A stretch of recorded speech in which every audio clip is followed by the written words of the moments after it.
G'day everyone, I never thought I'd see, never mind build, one of these kits. Just after this model was produced in 1992, much of the stock was destroyed by a factory fire. We're talking here of the big 1/8 scale kit of the Ferrari 643 Formula 1 race car by Japanese manufacturer Rosso Corporation. The fire led to the demise of the company and helps explain the crazy prices this kit now commands. The kit's not mine, but I will be building it. The owner, let's call him John, made a start on it many years ago and has commissioned me to finish it off. He's also given authority for me to share the kit and the build process. Several years ago, I built Rosso's 1/43rd scale version of this car, and there's a link to the video at the end, but this one is a whole new level. So let's take a look inside the box of what has been described to me as the holy grail of F1 kits. Having to do this in the dining room because the box is so big it won't fit on my modelling desk, so apologies if the audio is not that flash. Let's go and have a look at what's in here.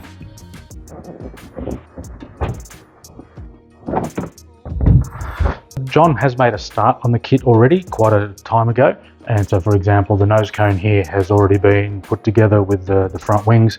It's a little bit dusty there, so we'll clean that up, but yeah, he's already obviously commenced this. Now the screws, the kit is, from what I can gather, is designed to be put together by screwing rather than glue, and pretty much all of the parts are supposed to be in the right colours so it can just be assembled. So it's a bit different to your standard Tamiya kit, for example. Now this is some leftover scraps. Okay, I think that might have been what the tyres were possibly in. Got some plated parts here, being the exhaust system. So we'll have to see whether that's going to be right just to use as it is, or whether we'll need to strip the chrome off that and clean the pipes up. So I'll take a closer look at that at another stage when I'm ready to build. But the plating there, quality-wise, looks fine. Parts here. Now this bag has been opened, so there must be some pieces that John's already used. But we've got looks like the end of the engine block here, part of the bell housing, cylinder heads and so on. More plated parts, lots of hoses, the fuel rail, radiator pipes, intake trumpets, which is all one piece, they're not individual, they're joined, which is a bit of a pity, but anyway. Intake tray,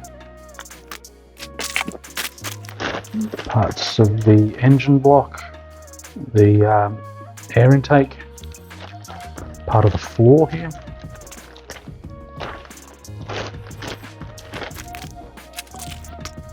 wings, rear wing end plates, elements there. Oh, that one's broken off by the look of it. This bag is still sealed, and don't know if it's going to come up through the plastic there, but again there's carbon fibre pattern cast into the plastic, so we'll have to decide whether we'll just go with the carbon fibre effect in the plastic and use it as is, or whether we put some carbon decal on that. So that's a decision that'll be made at some other stage.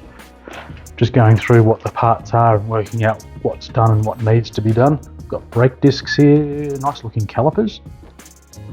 Now that's all plated, and the brake pads shouldn't be plated, but we'll address what needs to be plated and what not later on. Radiators, tanks, etc.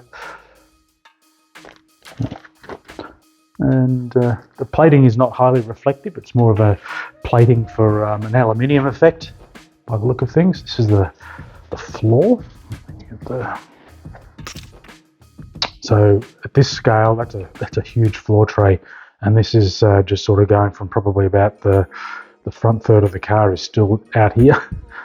So it's just under the middle part and the diffuser at the back. Again, we've got carbon fibre effect in part of this, but not all of it.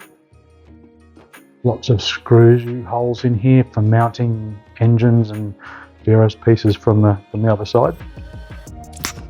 These are the wheels. Now again, John's already assembled these. There is a sort of a squishy foam inside these because the model's heavy, and if they were just hollow rubber, I mean these are rubber, but if it was just hollow, that would start to deform the tyre after time, so they do have some stuff inside. Now the rim is cast metal, and then it's got some sort of a plating applied to it, like a gunmetal finish, which is probably very much like the real thing. So there's rear tyres, 2 rear wheels, and also the fronts here, which is a little bit narrower. But, got all of the markings cast into the tyre about, it's not certified for road use and all that sort of stuff. It just needs the Goodyear Eagle markings applied to it still. And this is the main monocoque. Now again, there's some weight in this.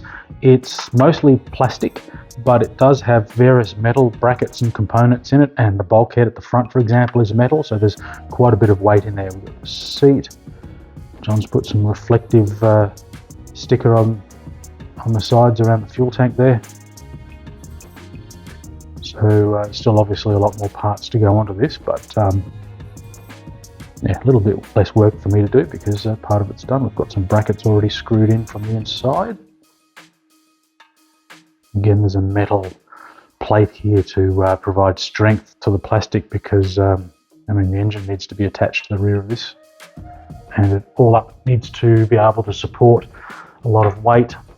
Some more sprue of some more parts, smaller pieces to come off here by the look of things. This is the main engine block and gearbox. Now this is in plastic. And a few sprues of some clear red and clear gold as well. Now this storage box, I'm pretty sure, is not part of the Rosso kit, but John's used this to organise a whole pile of the smaller pieces, brackets and screws and so on, because as I was saying, this is designed to be screwed together, so there's a whole bunch of different screws of different sizes that have to be put into different areas of the model. So hopefully it's all there. I'm not going to go counting them or anything at the moment. Some more substantial fasteners in that bag.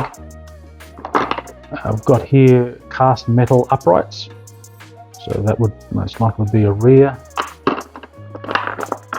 and front upright with attachment points for steering and brakes.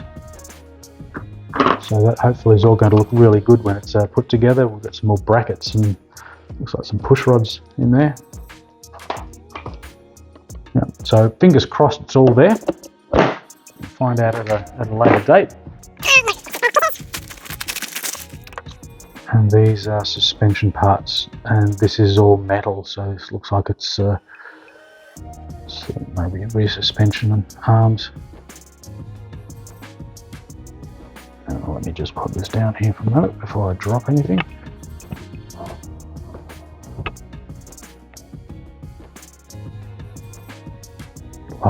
Lower A-arms, yeah, all metal, and again that'll be screwed in. It's a little bit difficult operating this with the camera. It feels like body parts.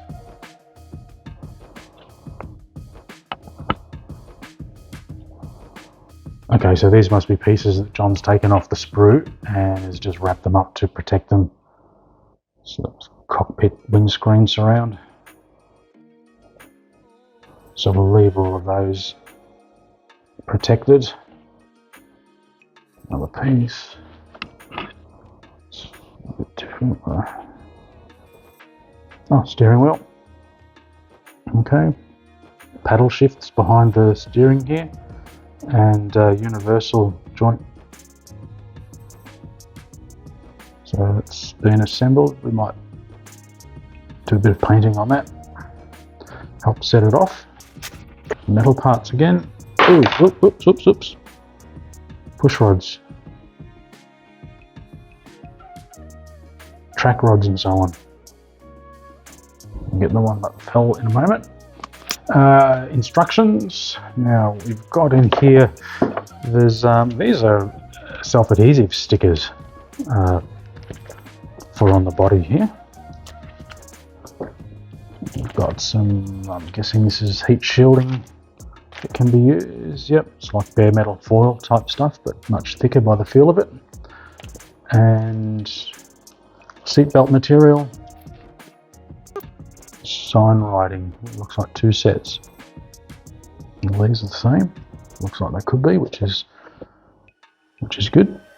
So it's got the tyre markings and race numbers and so on. And again, John's made a start, so there where he's cut the markings out. And these are the instructions. We've got 32 pages worth of instructions to put this thing together. Now, I'm not going to go through all of these. This is possibly all available on ScaleMates anyway. If anyone was wanting to look at the instructions, that website typically has PDF versions of lots of instructions of different kits. But yeah, that's laid out very much like how a Tamiya kit instructions would be by the look of this.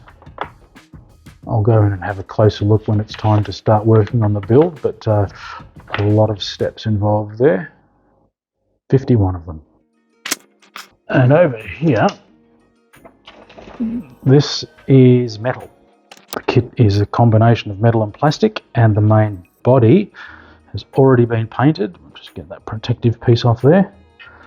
And really nice shine to it already. So the paint looks to be really top quality. Again, there's a bit of weight in this because it is it's metal.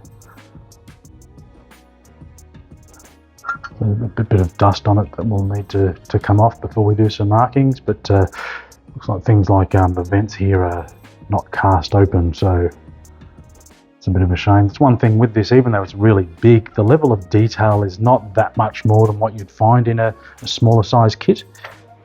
Just put that back in there. We've also got these are the sides for the bodywork at the rear of the car, inside the rear wheels. Again, metal, pre-painted, and there's mirrors and radiator ducting and that sort of stuff in there as well. So that's one heck of a kit. If you want to see documented step-by-step progress on my current builds, check out the blog. Go to wixie500.com and click Current Projects.